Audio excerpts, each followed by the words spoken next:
Hello दोस्तों, स्वागत है आप सभी के एनिमे क्लास वाईटी पर। तो आज हम करने वाले हैं जुजुत्सु काइसन के एपिसोड नंबर 8 को डिटेल में एक्सप्लेन। तो अब तक हमने देखा कि यूजी और मेगुमी नंबर 1 कॉलोनी में हिगुरुमा को ढूंढने लगते हैं और यहाँ पर रिन और रेमी दोनों बोलते हैं कि वो हिगुरुमा की लोकेशन जानते हैं। लेकिन तभी कहानी फ्लैशबैक में जाती है और ये फ्लैशबैक हिगुरुमा का होता है। दरअसल मार्च 2016 में एक चोर एक माँ और बेटी का मर्डर कर देता है। पुलिस इस क्राइम के लिए कीटा नाम के एक लड़के को अरेस्ट करती है जो उसी एरिया में रहता है। लेकिन कीटा का कहना था कि वो इनोसेंट है। तभी वहाँ पे एक डिफेंस लॉयर आता है जो और कोई नहीं बल्कि खुद हिगुरुमा होता है और वो कीटा से मिलता है और वो कीटा से उसके बारे में सब कुछ पूछता है। लेकिन यहाँ जब पुलिस कीटा से पूछताछ करने गई थी तो वो वहाँ से भाग गया था। तब पुलिस ने उसके घर तक पीछा किया और उसके रूम में से एक खून से लथपथ चाकू मिला और ऐसा लग रहा था कि वो खून उसी माँ बेटी का है। यानी कि अब तो कीटा का गेम ओवर। लेकिन कीटा बोलता है कि वो पुलिस से डर के भागा था क्योंकि उसके पास उसकी बिल्ली थी। जहाँ वो रहता है वहाँ बिल्ली रखना अलाउ नहीं है, इसलिए वो अपनी बिल्ली को बचाने के लिए भागा था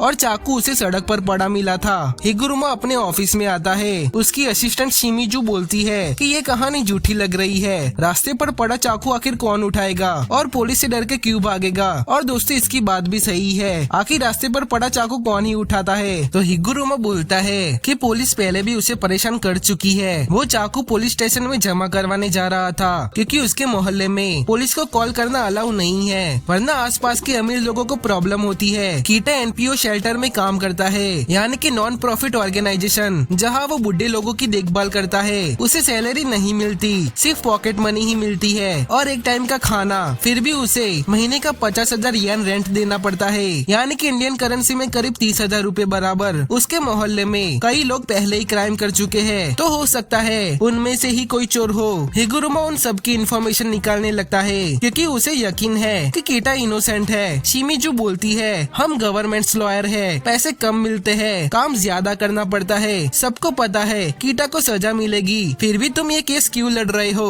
हिगुरुमा बोलता है कभी कभी ऐसे केस भी लड़ने चाहिए, दिमाग तेज रहता है। शिमिजू चिल्लाती है कभी कभी नहीं, तुम हमेशा ही ऐसा केस लड़ते हो। फिर वो तकागी के कैफे जाती है। तकागी पहले हिगुरुमा के साथ काम करती थी। वो बताती है हिगुरुमा पैसों का लालची नहीं है। एक बार ड्रंक ड्राइविंग का केस आया था, 19 साल का लड़का था, दोस्तों ने शराब पिला दी थी। हिगुरुमा केस हार गया और वो लड़का उसी पर चिल्लाने लगा तुमने मुझे बचाया क्यों नहीं। तकागी ने मना किया था ऐसा केस मत लिया करो जो जितना नामुमकिन हो। कमजोरों की रक्षा करना सुनने में अच्छा लगता है पर मेंटल हेल्थ खराब हो जाती है। फिर भी हिगुरुमा दिन रात मेहनत करता है और कीटा को इनोसेंट प्रूव कर देता है। क्राइम वाले दिन एक और लड़का गायब था, हो सकता है क्राइम उसने किया हो। सीसीटीवी में कीटा स्टोर में दिख रहा था और उसके घर से कोई चोरी का सामान भी नहीं मिला। कीटा हिगुरुमा को थैंक यू बोलता है, लेकिन सामने वाली पार्टी अपील कर देती है। अब फिर से ट्रायल होता है। इस बार कीटा फाइनली गुनहगार माना जाता है और उसे उम्र कैद की सजा मिलती है। फंडिंग और स्टाफ इनफ ना होने की वजह से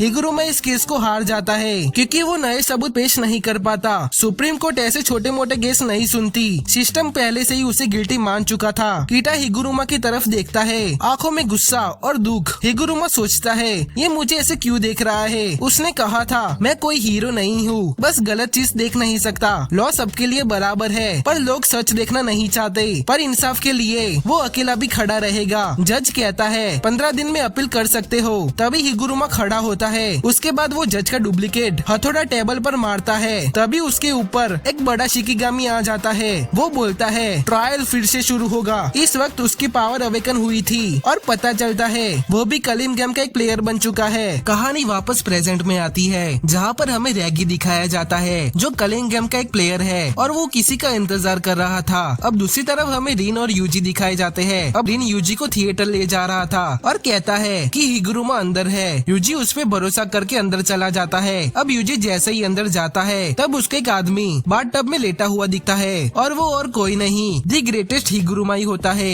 हिगुरुमा कहता है मैं एक लॉयर हूँ और मेरी फीस 5,000 येन है। फिर थोड़ी देर बाद बोलता है मैं देखना चाहता था कि लालची लॉयर बन के कैसा लगता है। यूजी समझ जाता है कि ये पुराना सोर्सरस तो नहीं है, एक नॉर्मल इंसान ही लग रहा है जिसे पावर मिली है। दूसरी तरफ हमें रेमी और मेगुमी दिखाए जाते हैं जहाँ पर हमें ऑलरेडी पता चल जाता है कि रेमी ने मेगुमी को उल्लू बनाया है क्योंकि वो उसे रेगी के पास ले गई थी, जिसे देखकर मेगुमी गुस्से से लाल पीला हो जाता है और वो अपने शिकिगामी फॉक्स को समन कर कर देता है। ये देखकर रेगी समझ जाता है कि मेगुमी उसकी औकात से बाहर है, तो वो मेगुमी को अपने टीम में ज्वाइन करने को बोलता है। तो मेगुमी उसको कलिंग गेम के बारे में सब कुछ कहता है और ये भी कि केंजा को आखिर क्या चाहता है। लेकिन यहाँ पर रेगी हंसने लगता है। वो कहता है कि केंजाको का प्लान कुछ और ही है। 1000 सॉर्सरर्स पर काशिमी और हिगुमा जैसे स्ट्रॉन्ग लोग सबको खत्म कर सकते हैं। दोनों ने मिलकर अब तक 60 प्लेयर को सुला दिया है। मॉडर्न सॉर्सरर एंट्री लेते ही मर गए। रेगी का मानना था कि एंड में जो स्ट्रॉन्गेस्ट प्लेयर बचेंगे उन पे केंजाको बॉम्ब गिरा देगा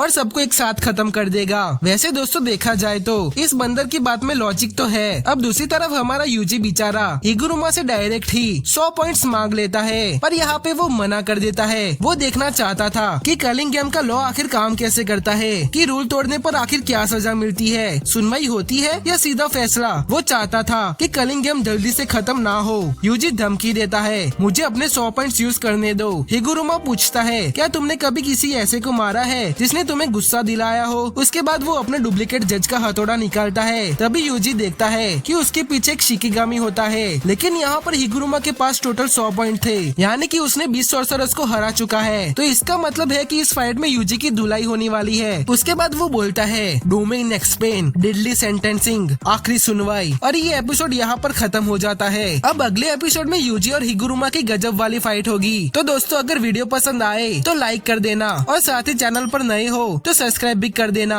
मैं मिलता हूँ आपको अगले एपिसोड में, तब के लिए जय हिंद।